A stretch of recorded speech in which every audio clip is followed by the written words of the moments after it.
सिद्धेभ्यः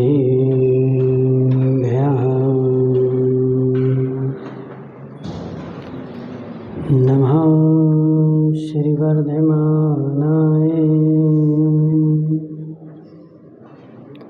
निर्धूतकलिलात्मने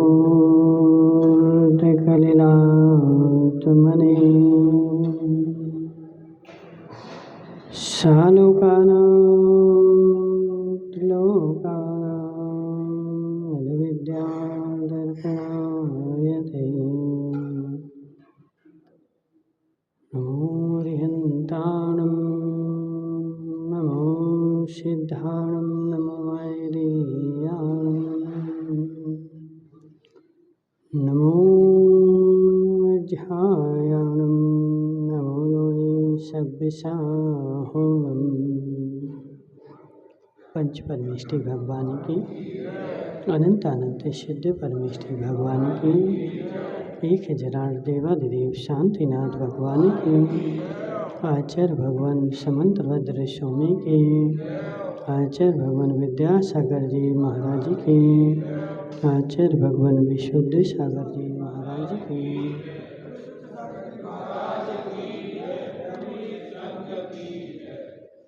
आचार्य भगवान समंतभद्र स्वामी रत्नकर्ण साहब प्रचार में जीव को पापों से बचाने का उपाय समझा रहे हैं कि हे जीव, यदि तुम बड़े बड़े व्रत नहीं कर सकता कोई दिक्कत नहीं, तुम बड़े बड़े संयम धारण नहीं कर सकता कोई बात नहीं। यदि छोटे छोटे को भी यदि अपने जीवन में स्थान देगा और तुम अपने मस्तिष्क में सबसे पहली बात है कि एक बात धारण कर लेगा कि मुझे भी कर्मों की निर्जरा करनी है। हे जीव, अपन कई बार उस पाप में दिन भर लगे हुए हैं, विकास से पाप में दिन भर लगे हुए हैं और पाप से इतने अपने मन को ऐसा घृणित कर लेते कि कई बार कोई तुम्हें समझाए, अरे हमसे नहीं होगा, चले जाएंगे नरक, चले जाए क्या होगा।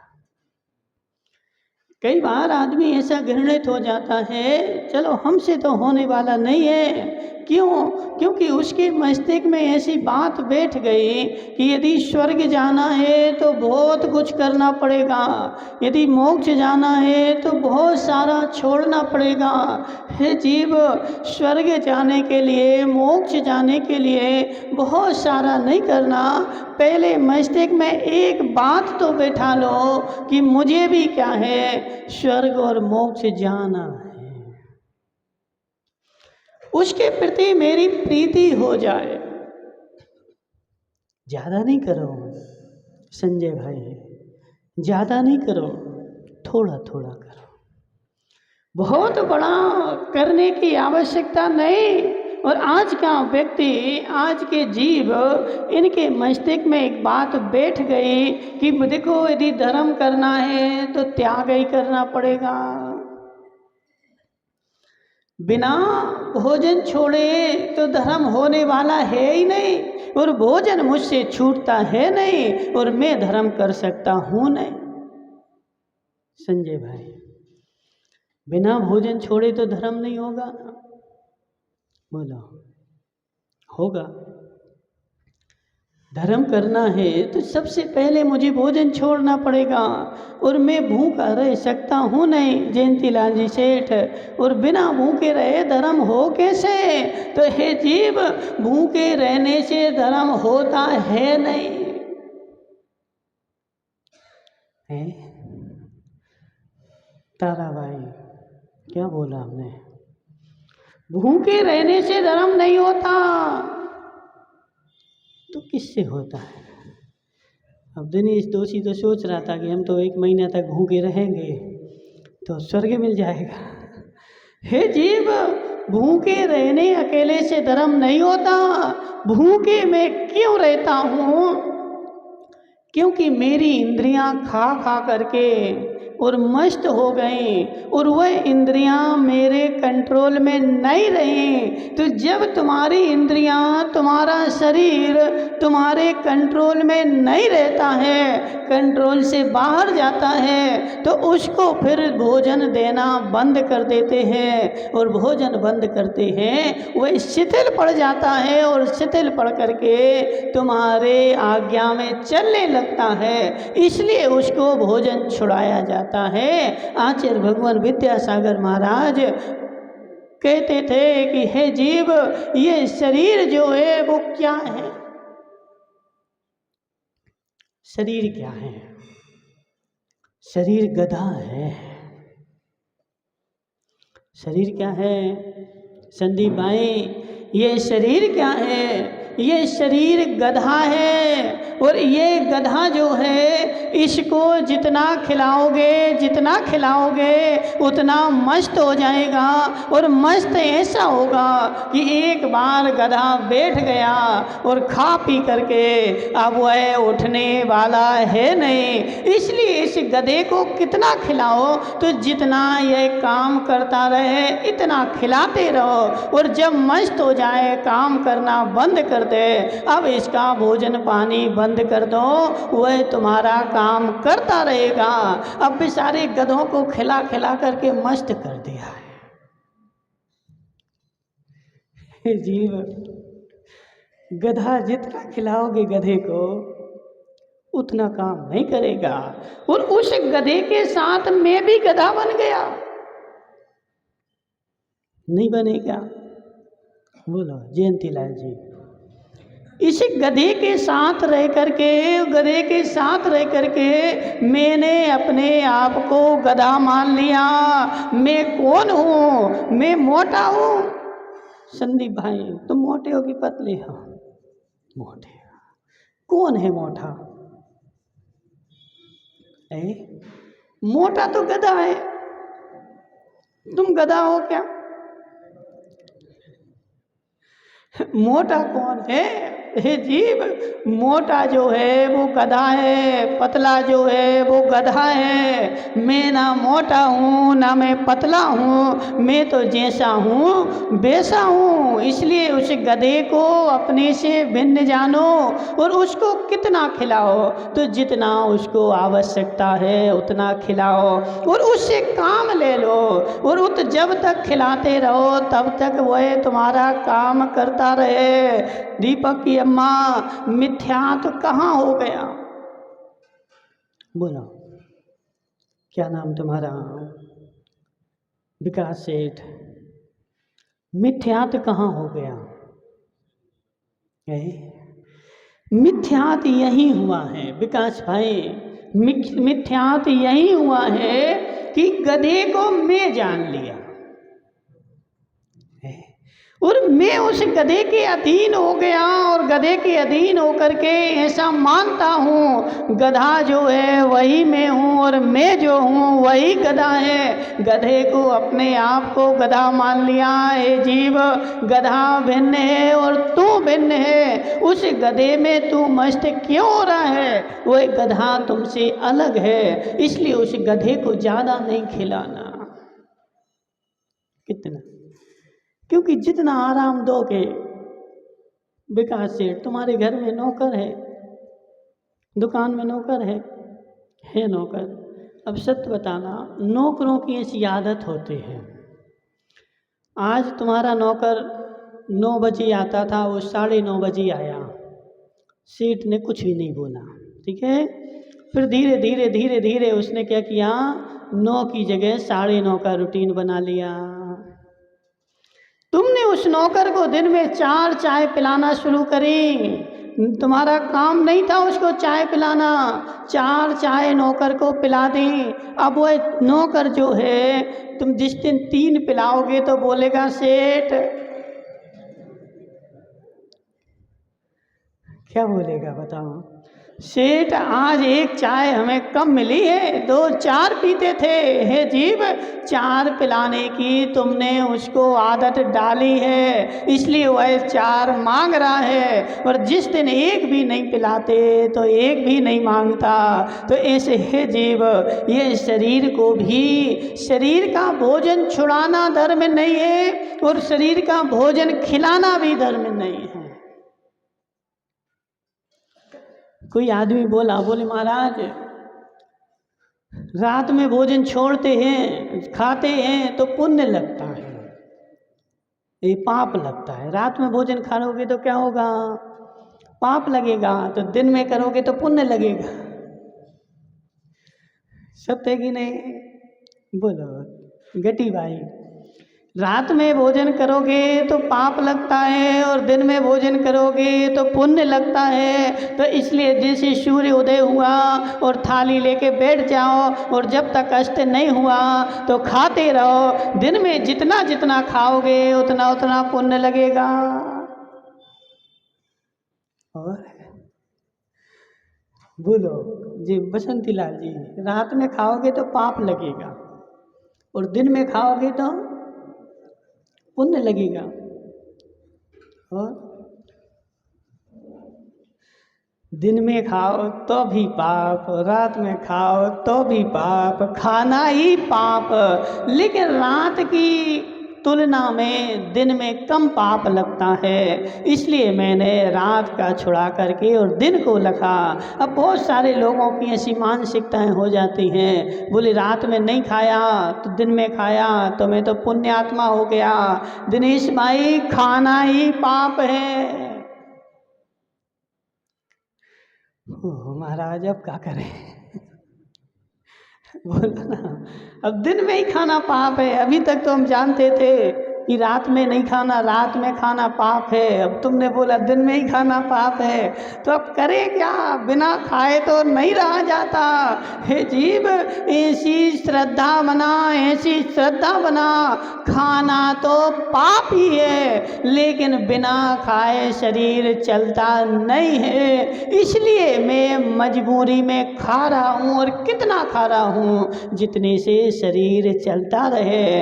इसलिए इस गधे को चलाना है तो इसको इतना खिलाना है, इतना खिलाना है कि यह शरीर तुम्हारा काम करता रहे, गधा तुम्हारे अनुसार चलता रहे। और जब वह चलना बंद कर दे, इसका खिलाना बंद कर दो। इसलिए वह चल नहीं रहा था, इसलिए उसको खिलाना मैंने बंद किया है। अब खाने पीने पे ज़्यादा अटकना नहीं है। देखो, जो खाने पीने पे ज़्यादा अटक जाते हैं वो व्यवहाराभासी हो जाते हैं। इसलिए खाने पीने पे भी नहीं अटकना है। और बहुत सारे लोग वो खाने पीने पे अटक करके धर्म से दूर हो जाते हैं। देखो, मुझसे तो होगा ही नहीं विकास सेठ। क्यों? क्योंकि मुझे तो जैसे ही 12 बजते हैं और चक्कर आने प्रारंभ हो जाते हैं। सत्य है कि नहीं? मुझसे तो होगा ही नहीं। हे जीव, तुमसे भी होगा, तुमसे भी होगा। बहुत सारा ऐसा धर्म है जो तुम कर सकते हो और जिसको करने से तुम्हारे जीवन पर कोई भी असर नहीं पड़ेगा, मात्र अनर्थ का प्रयोजन है, वही छोड़ना है। जिससे अर्थ कुछ भी नहीं मिलता है, मात्र पाप का ही बंध होता है। ऐसे बहुत सारे काम हैं। आचार्य यहाँ पर समझा रहे अनर्थ दंड के 5 भेद हैं। कौन कौन से पता किसी को? बोलो सुरेंद्र भाई, कौन से तुमने? हिंसा नंदी, रौद्र नंदी जी, कौन सी नंदी नंदी बना दे? पापोपदेश हिंसा, दानाप ध्यान दृष्टि पंच, प्राहुर प्रमाद चर्या, मनर्थ दंडानर्थ धरा। जी 5 वेद अनर्थ दंड के हैं। सबसे पहला होता है पापोपदेश। हे जीव, तुम पाप नहीं करो ऐसा नहीं बोल रहे, लेकिन पाप करने का उपदेश नहीं दो। तुम पाप करो, क्योंकि देखो बिना पाप के गृहस्थी नहीं चलती। 5 पाप दिन भर तुम्हारे होते ही हैं, और पाप नहीं करोगे तो घर में रह ही नहीं सकते। रोटी बनाई उसमें भी पाप लग गया, रोटी खाई उसमें भी पाप लग गया, सांस ली उसमें भी पाप लग गया। लेकिन हे जीव, वह पाप का उपदेश नहीं देना है। कोई तुम्हारे पास पूछने के लिए आया और दिन भर में क्या करता हूं, बताओ विकेश भाई, क्या करता? मैं इतना होशियार हूँ, इतना होशियार हूँ। आचार्य जी कहते थे कि ये जो हैं जी विषय कषाय के प्राचार्य हैं। गृहस्थ कौन है? प्राचार्य। वो प्राचार्य कहाँ गए तुम्हारे दुबले पतले, जिन्होंने आज शांति धारा करी थी? मनीष भाई, तुम प्राचार्य हो किसके? किसके प्राचार्य हो? मास्टरों के, स्कूल के। हे जीव, तुम स्कूल के प्राचार्य हो, और ये जो धनपाल जी बैठे जी विषय कषायों के प्राचार्य हैं। धनपाल जी दिन भर क्या कर रहे हैं अपन बताओ? दिन भर क्या कर रहे हैं? हे जीव, विषय कषायों के प्राचार्य पने को करने के लिए लगे हुए हैं, और मैं इतना होशियार हूँ, मैं इतना होशियार हूँ। हे जीव विकेश भाई, यहाँ मंदिर से घर जा रहा था और 9 बजे दुकान खोलनी थी, लेकिन रास्ते में लोग बैठे हुए थे और बैठे बैठे किसी विषय पर चर्चा कर रहे थे, और बेचारा बीच में घुस गया, घंटा भर तक वहाँ चर्चा करता रहा। अब बेचारे को 9 बजे अब दुकान नहीं खोलनी थी। विकेश भाई अब नहीं खोलनी 9 बजे दुकान है, तो 1 घंटे तुम वहाँ घुसे रहे, बैठे रहे। ये सबसे बड़ा पाप है। वह विषय तुम्हारा नहीं था, तुम्हारे क्षेत्र में नहीं था, तुम वहाँ पर बैठे बैठे पाप का उपदेश क्यों दे रहे थे? हे जीव, दिन भर पाप का उपदेश देते हो। 4 लोग बैठे हैं, चलो ऐसा कर लो, ऐसा कर लो, ऐसी दुकान खोल लो, ऐसे पशु ले आओ, ऐसी गाड़ी ले आओ, ये ले आओ, वो ले आओ। जी क्या है? दिनेश भाई, तुम्हारा मित्र कौन है? दादी जी है ना, जयंती लाल जी तुम्हारे जिगरी मित्र है, सत्य है कि नहीं? अब जयंती लाल जी ने बोला मुझे एक नई गाड़ी खरीदनी है, और दिनेश भाई बैठे थे तो महीना भर से उनको सलाह दे रहे हैं, ये गाड़ी ले आओ, ये गाड़ी ऐसी है, ये नहीं लाओ, ये गाड़ी ऐसी है, ये गाड़ी ऐसी है। अब तुम जयंती लाल को सलाह दे रहे, ये गाड़ी लाओ, ये गाड़ी लाओ। हे जीव, अब सत्य बताना, जयंती लाल जी तुम्हें गाड़ी में बैठा लेंगे?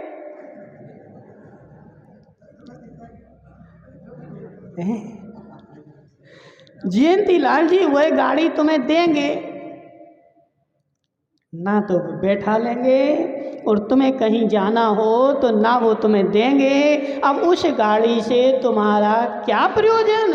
और उनको जो लाना है वो ही लाएंगे, तुम्हारे कहने से नहीं लाएंगे। और बेचारे ने महीना भर उनको समझा करके, कह करके, और पाप का बंद ढेर सारा कर लिया, और वो नहीं लाए, और फिर संकलेशता और हुई। मैंने इनसे बोला था देखो ऐसी लाना, और ऐसी नहीं लाए, जी ऐसी लाए। हे जीव, तूने क्या किया?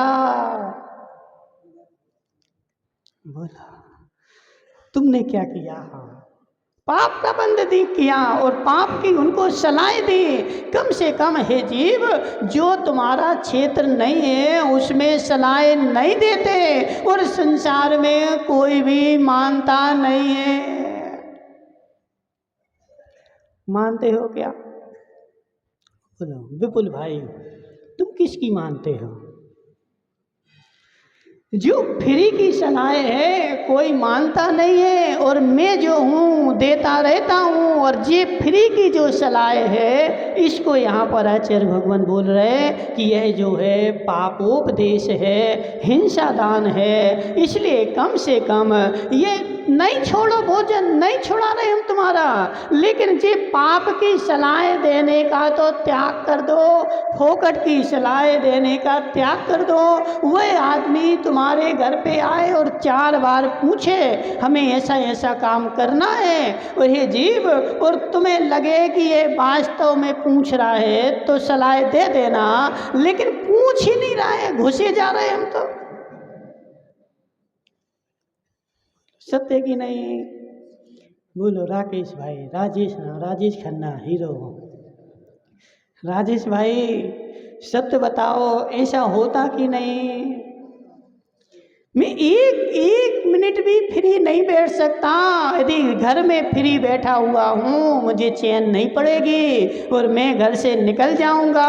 काहे के लिए? तो लोगों को फ्री की सलाह देने के लिए, और संसार में निकल करके चर्चा करूँगा। इस चर्चाओं में होता क्या है?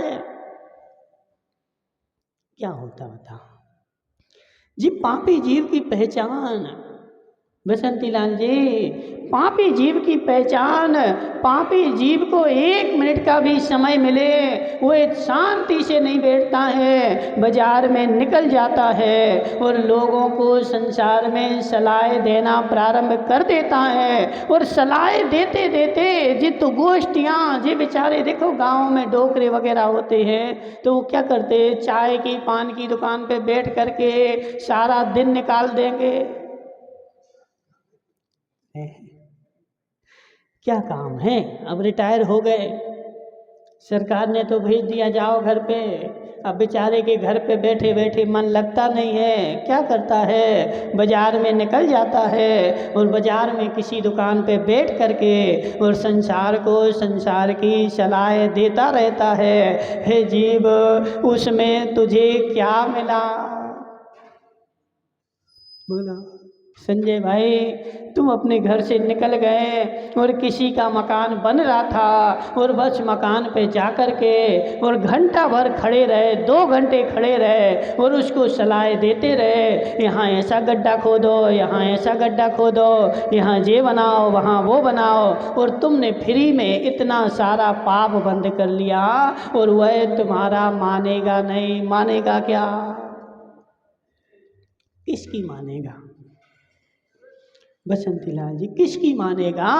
देखो नहीं मानता कोई। विनोद भाई, तुम कितने बड़े इंजीनियर रहो, हमें कोई मतलब नहीं।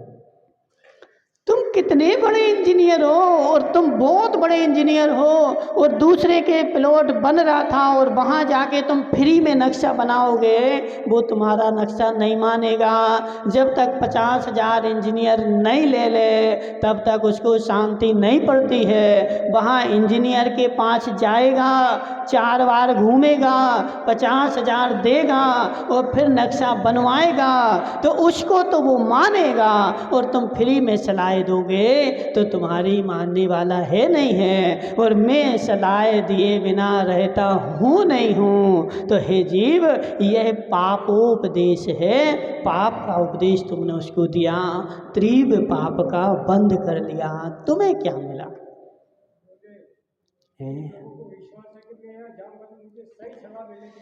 हे जीव, तुम सलाह दो धनपाल जी, हम मना नहीं कर रहे, लेकिन सलाह के पैसा लेना। उसको विश्वास है ना कि यहाँ सही मिलेगी तो पैसा रखो ना। 500 रुपये फीस है हमारी, 500 रुपये में एंट्री होगी। यदि उसको विश्वास है तो 500 भी देगा। समझा? तुम सलाहकार हो, वकील के यहाँ क्या होता बताओ? वकील क्या देता अपना?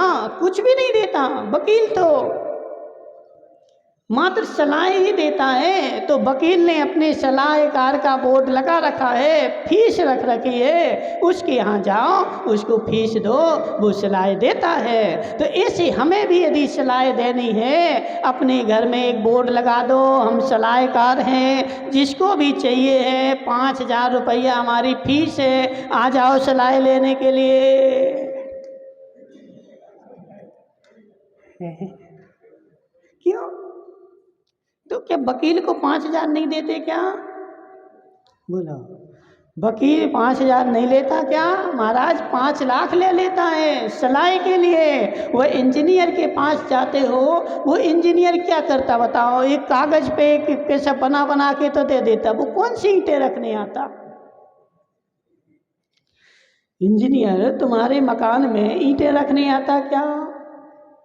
छड़ें काटने आता क्या? वो करता क्या है? बोला बसंती लाल जी क्या करता वो?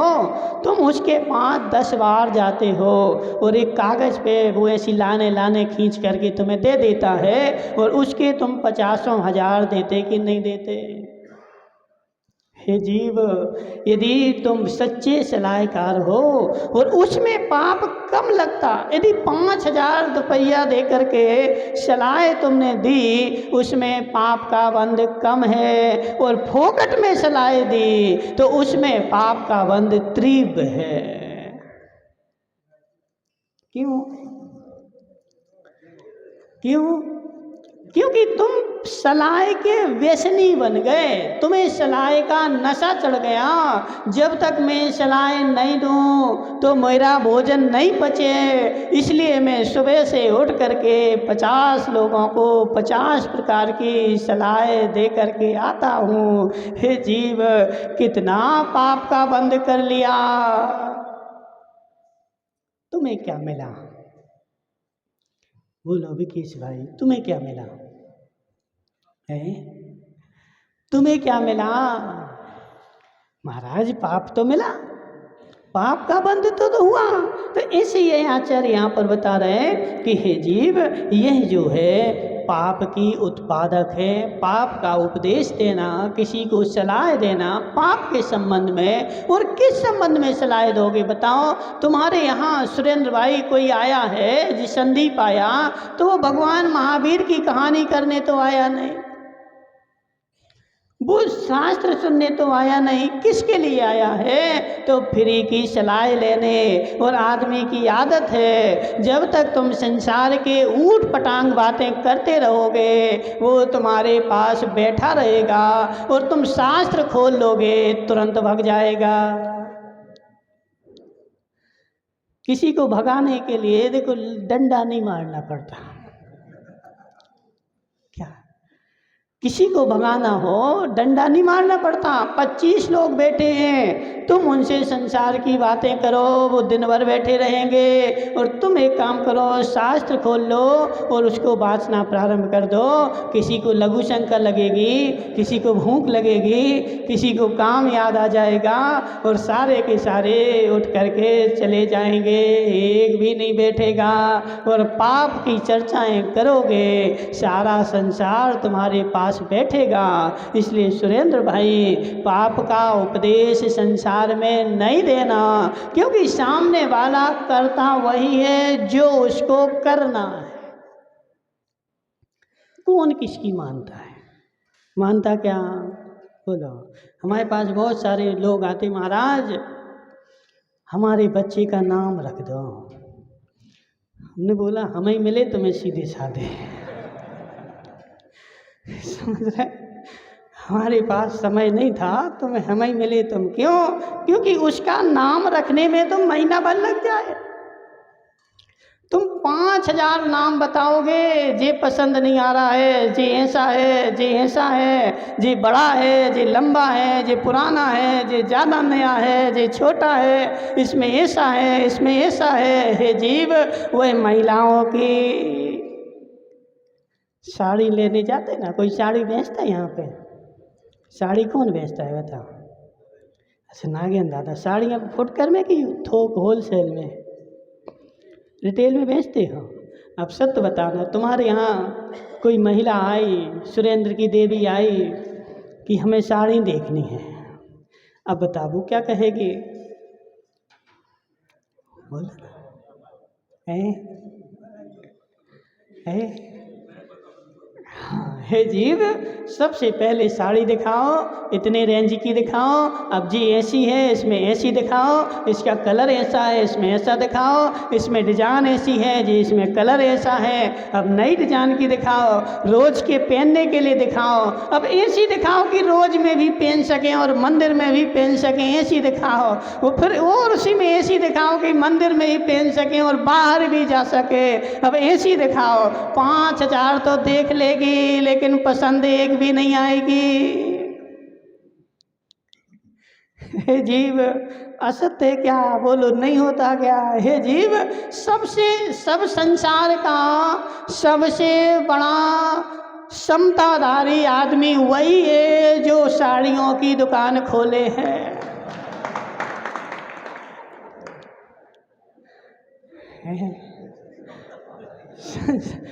संसार का सबसे बड़ा समताधारी है कि नहीं? जो साड़ी की दुकान खोले वो सबसे बड़ा समताधारी।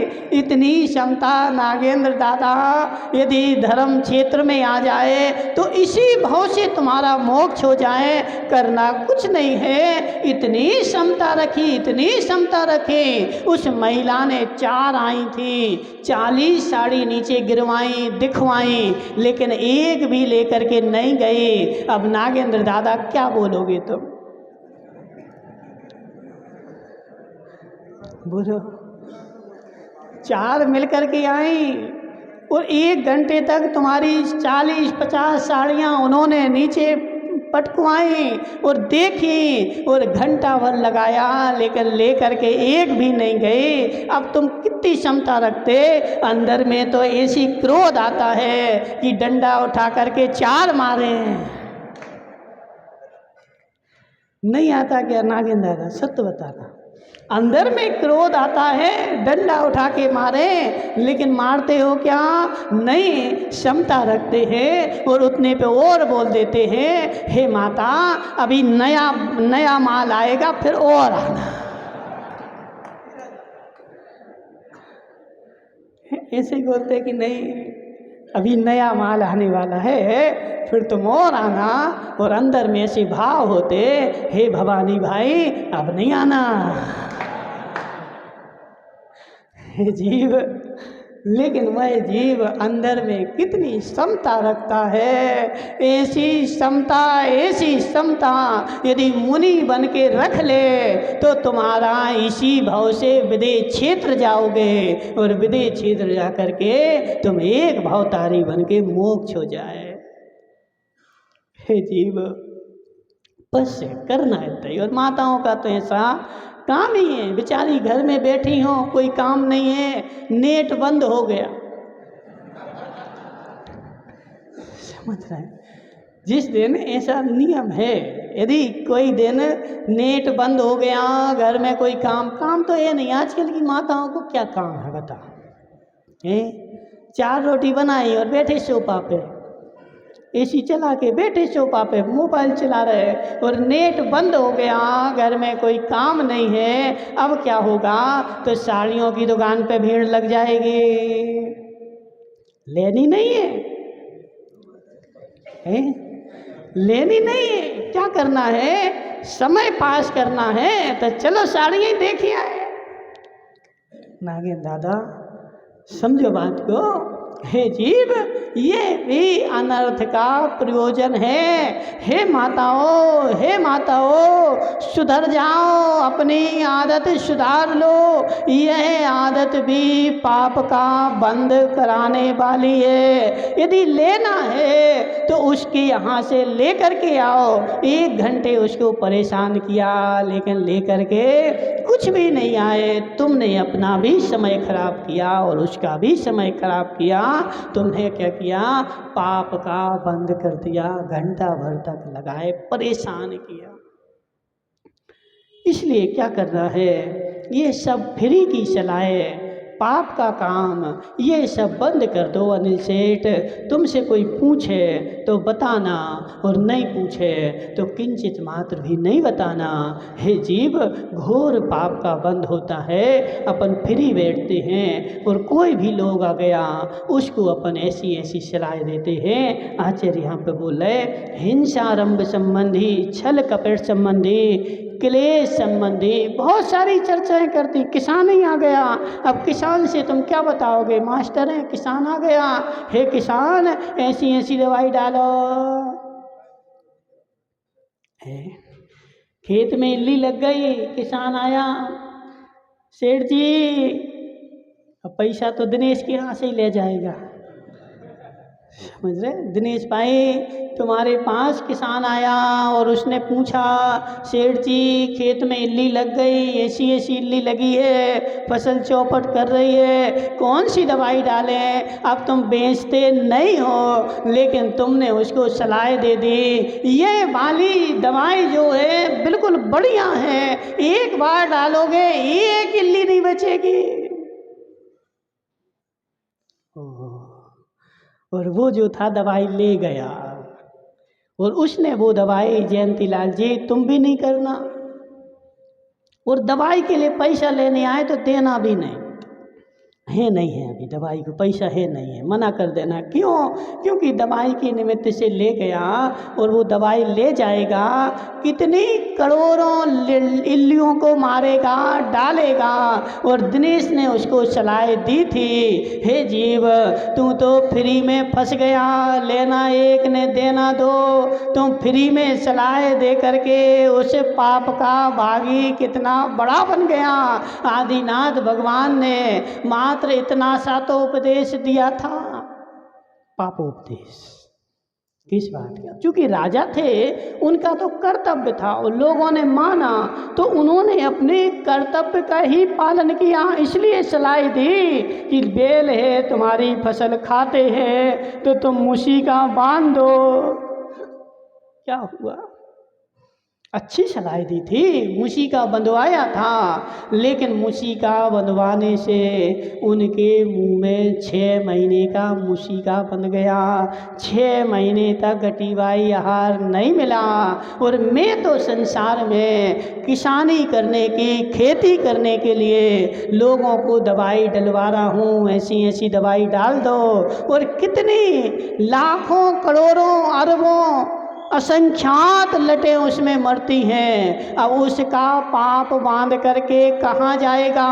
यहाँ तो बेचारा दिनेश भाई आलू प्याज का त्यागी है, मैं आलू नहीं खाऊंगा, कुएं का पानी पीऊंगा। क्यों? क्योंकि हिंसा नहीं हो जाए, और वहाँ असंख्यात जीवों की हिंसा का पाप फोकट में बांध रहा है। हे जीव, सोचते नहीं ऐसी बातें।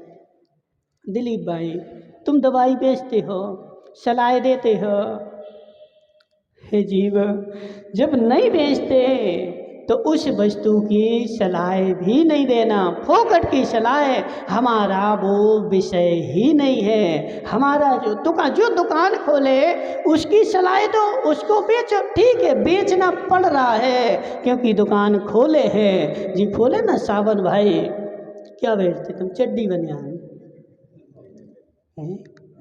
कपड़े बेचते ना?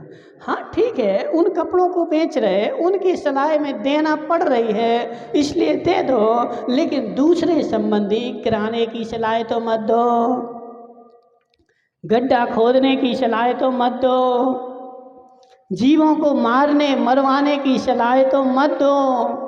हे जीव, वह सलाह मात्र देखो, इन सलाह देने से तुम्हारे जीवन पर क्या मिलता तुम्हें बताओ? कुछ मिलता क्या? कुछ भी नहीं मिलता, लेकिन पाप का बंध फोकट में होता है। इन सब को बोलते हैं अनर्थ दंड, जिनको करने से मिलता कुछ भी नहीं, मात्र फोकट में पाप का ही बंध होता है। ऐसी क्रियाएं मैं जीवन भर में, दिन भर में बहुत सारी करता रहता हूँ। इन सारी क्रियाओं को छोड़ दो, मत छोड़ो। तुम भोजन नहीं करो, उपास नहीं बोल रहे, हम नहीं बोल रहे जयंती लाल जी तुम उपास करो, नहीं करो तुम उपवास, तुम तो खूब 4 बार खाओ, लेकिन हे जीव, तुमने भोजन करके जितनी हिंसा नहीं करी, इनकी सलाह दे करके उसे अनंत गुनी हिंसा का पाप बांध लिया। इसलिए जो अनंत गुना पाप बिना करने से बंध रहा है, उसको तो कम से कम छोड़ते जाओ। जितना जितना छोड़ोगे उतना उतना पाप से बचोगे। मात्र भोजन अकेले से पाप नहीं होता, और भोजन छोड़ने मात्र से पाप नहीं छूटता, इन अनर्थ दंडों को भी छोड़ना पड़ता है। मैं अपने विषय क्षेत्र से बाहर किसी को सलाह नहीं दूंगा। बोलो संदीप भाई, तुम मोटरसाइकिल बेचती हो? नहीं बेचते तो आज से त्याग कर दो। किस बात का? मोटरसाइकिल बेचने का, चलाने का नहीं, बेचने का नहीं करो। चलो किसी को मोटरसाइकिल खरीदने की सलाह देने का त्याग है जी, तो कर सकते। बोलो जयंती लाल जी, तुम्हें भोजन नहीं त्याग करा रहे हैं, तुम्हें क्या त्याग करना है? किसी को गाड़ी खरीदने की सलाह देने का त्याग। जिनको जो लेनी है वो लेता रहे, हम किसी को सलाह नहीं देंगे। हमें लेनी होगी तो हम ले लेंगे, तुम ले लो, लेने का त्याग नहीं, लेकिन दूसरे को सलाह देने का त्याग। बोलो कितने सारे पाप से बचोगे। वह गाड़ी लाया और गाड़ी लेकर के आया और उसने संसार में गाड़ी चलाई, असंख्यात जीव मरे, ना तुम्हारी गाड़ी ना तुम्हें बैठने मिला, और असंख्यात जीवों का पाप बेचारे ने फोकट में बांध लिया। इसलिए इन फोकट के पापों का त्याग कर दो। किसी को सलाह नहीं देंगे। विकेश भाई घर से मंदिर से घर जा रहे थे, कोई सलाह कर रहा था, करने दो, क्या करना अपन को? तुमसे पूछ रहा हो तो तुम बताने लगना। जब तुमसे पूछ ही नहीं रहा है, फोकट में बेचारा जा कर के अपना घंटा भर भी खराब किया, और घंटा भर खराब करके पाप का भी बंद किया। इन सब को बोलते हैं अनर्थ दंड। तो अपने जीवन में इन अनर्थों का त्याग करो और अनर्थ के पाप बंद से छूट जाओ। अपने काम से काम रखो और भगवान का भजन करो। बोले शांतिनाथ भगवान की।